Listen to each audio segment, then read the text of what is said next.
یہ مت سمجھیں کہ آپ نے کعبے جانے کا، حج کرنے کا یا عمرہ کرنے کا ارادہ کیا ہے تو اب شیطان اتنے پاکیزہ سفر میں آپ کا ہم سفر نہیں ہوگا۔ اس نے پوری کوشش کرنی ہے کہ آپ سفر بھی کر رہے ہیں لیکن وہ پکنک رہ جائے، وہ حج یا عمرہ نہ بن سکے۔ اسی طرح وہ یہ کوشش کرتا ہے کہ ہماری نماز مکینیکل موشنز رہ جائے اور اس کی روح جو ہے وہ بیچ میں سے چلی جائے۔ اس لیے وہ تبتل، سورہ مزمل، اس میں اللہ تعالیٰ نے یہ ارشاد فرمایا ہے وَاذْكُرِ اسْمَ رَبِّكَ وَتَبَتَّلْ إِلَيْهِ تَبْتِيلًا، کہ اپنے رب کا ذکر ایسے کرو کہ ہر چیز سے کٹ کے، ہر طرف سے دھیان ہٹا کے آپ نے مکمل محویت کے ساتھ ایک ہی طرف اپنا خیال رکھنا ہے۔ اس کو خشوع کہا جاتا ہے، اسی کو تبتل کہا جاتا ہے کہ ہر طرف سے کٹ کے آپ نے توجہ ایک ہی طرف رکھنی ہے۔ اور ایک ایسی ذات ہے کائنات میں، صرف ایک ذات ہے جن کا نام ہی بتول ہے، اور یہ بتول قرآن پاک میں ایک ہی دفعہ تبتل کا لفظ آیا ہے، اور اس کیفیت سے جو ممنون ہستی ہیں وہ بھی کائنات میں ایک ہی ہیں، حضرت بتول۔ کون ہے بھلا؟ حضرت فاطمہ سلام اللہ علیہا، اور یہ اپنی صفت سے موسوم ہے، متصف ہے، اس لیے کہ یہ ذاتی اغراض و مقاصد سے بالکل یہ ہٹ گئی تھیں، کٹ گئی تھیں، اور پوری زندگی آپ اللہ کے اور اللہ کے دین کے لیے اور نبی پاک صلی اللہ علیہ وسلم کی خدمت کے لیے معمور ہو گئی تھیں، اس لیے ان کا نام بتول رکھا گیا آسمانوں کے اوپر، اور آج ہم سارے بتول آپ کو کہتے ہیں۔ اور یہ اسی لفظ سے میں یہ بتانا یہ چاہ رہا تھا کہ تبتل سے ہی یہ لفظ نکلا ہے بتول۔ تو عبادت کا یہ خالص ترین طریقہ ہے۔ مسلمان ہونے کے بعد، مسلمان ہونے سے پہلے توحید کو اپنائیں تو پھر عبادت شروع ہو جاتی ہے، اور عبادت کی جو تخلیص ہوتی ہے وہ تبتل سے ہوتی ہے۔ اب یہ ساری چیزیں تو میں نے بتا دی، آپ کے ذہن میں سوال پیدا ہوگا کہ یہ عبادت جو ہے اس کا مطلب کیا ہے، یہ ہوتی کیا ہے عبادت؟ تو عبد کہا جاتا ہے عربی زبان میں غلام کو۔ اب اس کا مطلب یہ ہے، اللہ کی عبادت کا مطلب اللہ کی غلامی۔ جب ہم نے کہا لا الہ الا اللہ محمد الرسول اللہ تو ہم اللہ کے غلام بن گئے۔ اب غلام کی اپنی مرضی کوئی نہیں ہوتی، وہ اس کے آقا کی مرضی ہی اس کی مرضی ہوتی ہے، یہ ہے عبودیت۔ اس کو اللہ تعالیٰ نے یوں بیان فرمایا ان اللہ اشتری من المؤمنین انفسهم واموالهم بان لهم الجنہ، اللہ تعالیٰ نے مومنوں سے خرید لیے ہیں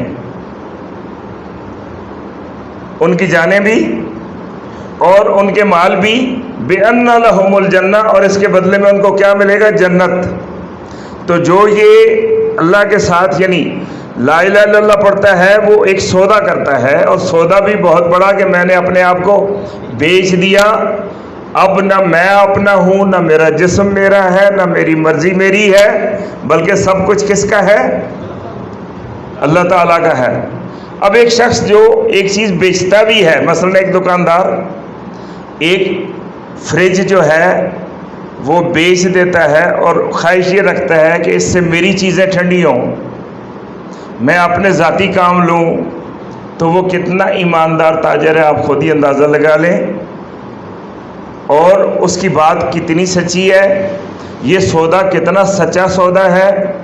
یہ اس کو نبھانا، کہنا بہت آسان ہے لا الہ الا اللہ محمد رسول اللہ، اور اس کو نبھانا بہت بڑی بات ہے، جس کو اقبال نے کہا یہ شہادت کہے الفت میں قدم رکھنا ہے۔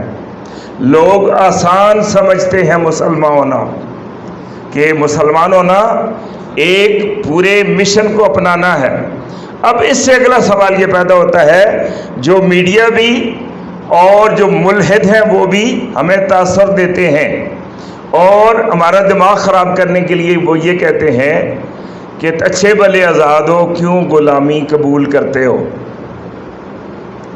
یعنی دین کو کیوں اپناتے ہو؟ غلام بن جاؤ گے تو آزاد ہو، جو مرضی کرتے پھرتے ہو، جو مرضی کرتے جاؤ، ہمارا جسم، یا جو مرضی کہیں ہماری مرضی، جدھر مرضی جائیں جدھر مرضی آئیں، جو جی چاہے کریں، ہم آزاد ہیں اور آزاد رہیں۔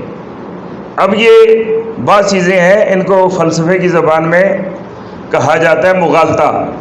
مغالطہ ایک ایسی سٹیٹمنٹ ہوتی ہے جو دیکھنے میں بہت، سننے میں بہت خوبصورت لگتی ہے لیکن ہوتی جھوٹ ہے۔ لیکن سنتے ہیں تو اس میں لفاظی اتنی خوبصورت ہوتی ہے کہ لگتا ہے کہ یار بندہ صحیح کہہ رہا ہے۔ ہمیں یہ شیطان ایسے ہی اس نے کہا تھا نا کہ قسم کھا کے کہہ دیا ہمارے بابا آدم کو اور اماں حوا کو، قسم کہہ کے وقاسمہما انی لکما من الناصحین، قسم کھا کے کہا کہ میں تمہاری بھلائی چاہ رہا ہوں، تم دونوں کی بھلائی چاہتا، اور بھلائی چاہ رہا تھا یا تباہی چاہ رہا تھا؟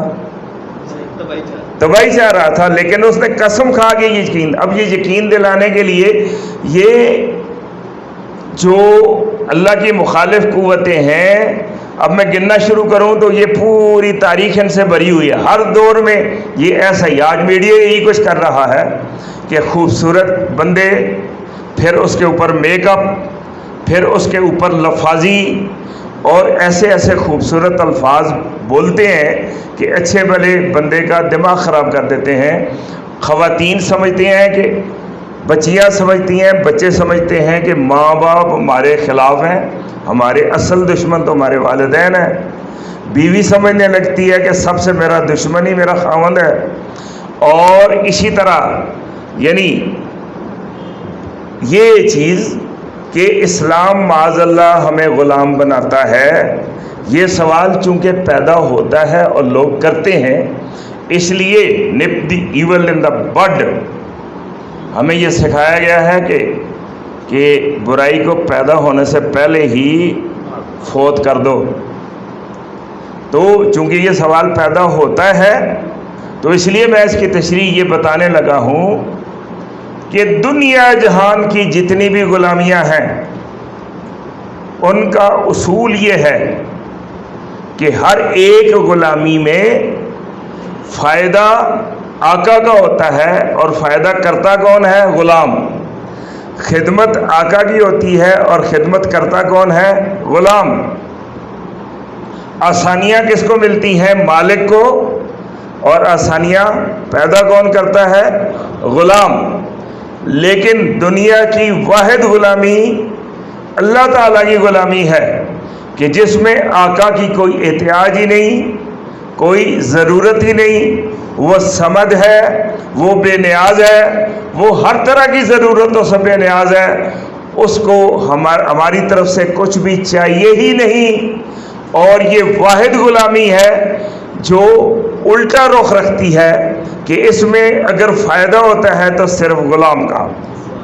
اب اس کی اگر تشریح شروع کریں تو اسلام کے تمام ارکان، اسلام کے تمام نظام، اسلام کے تمام قوانین ایک ایک میں بیان کرنا شروع کروں تو آپ پر کھلے گا کہ واقعی یار ہر جگہ اللہ نے ہمارے فائدے کی بات کی ہے، اجتماعی فائدے کی بات کی ہے، دنیا میں جنت تشکیل دینے کے لیے قوانین دیا ہے، اور